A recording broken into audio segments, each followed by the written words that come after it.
एक छोटे से गांव में एक नन्ही चिड़िया रहती थी। उसका नाम चिकी था। चिकी का शरीर छोटा और पंख रंग बिरंगे थे। वह हर सुबह सूरज के निकलते ही मीठी आवाज में गाने लगती थी, जिससे पूरा गांव जाग उठता था। चिकी के पास एक बड़ा सपना था।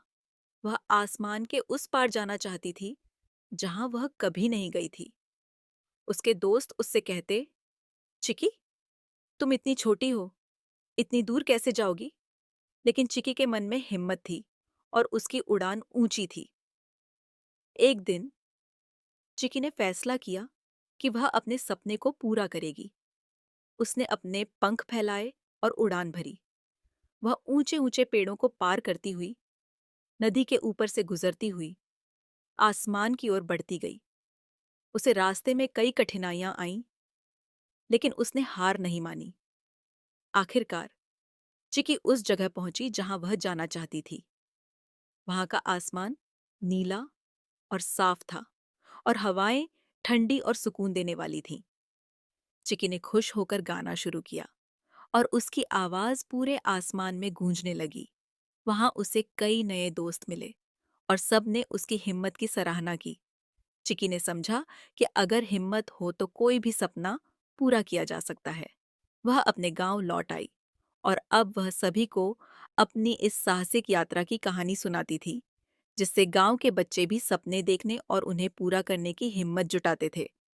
इस तरह नन्ही चिकी ने अपने साहस और हिम्मत से सबको सिखाया कि चाहे रास्ते में कितनी भी कठिनाइयां आएं, अगर दिल में विश्वास हो तो हर मंजिल हासिल की जा सकती है। नीले आसमान में एक बार एक छोटी सी चिड़िया रहती थी। उसका नाम था पंखुरी। पंखुरी बहुत ही चंचल और खुशमिजाज थी।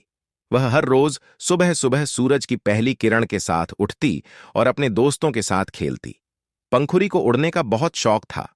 वह आसमान में ऊंचाई तक उड़ती और बादलों के बीच छिपने की कोशिश करती। कभी कभी वह जंगल के पेड़ों के ऊपर उड़ती और वहां के रंग बिरंगे फूलों को निहारती। एक दिन पंखुरी ने सोचा, क्यों न मैं आज कुछ नया करूं। उसने जंगल के सबसे ऊंचे पेड़ के ऊपर बैठने का फैसला किया। वह पूरी ताकत से उड़ने लगी। उड़ते उड़ते वह थक गई, लेकिन उसने हिम्मत नहीं हारी। अंत में वह उस ऊंचे पेड़ की चोटी पर पहुंच गई। वहां से उसने पूरे जंगल का दृश्य देखा। दूर दूर तक फैले हुए हरे भरे पेड़, नदी की धाराएं और नाचते हुए रंगीन तितलियां। यह दृश्य देखकर पंखुरी का दिल खुशी से झूम उठा। पंखुरी ने सीखा कि अगर वह कोशिश करती है तो वह किसी भी ऊंचाई को छू सकती है। उसी दिन से पंखुरी ने ठान लिया कि वह रोज नई नई जगहों की खोज करेगी और अपने दोस्तों को भी यह सिखाएगी कि मेहनत से हर सपना साकार हो सकता है। और इस तरह पंखुरी और उसके दोस्तों का हर दिन एक नया रोमांच बन गया। वे सब मिलकर ऊंचाइयों को छूते और खुशियों के रंग बिखेरते।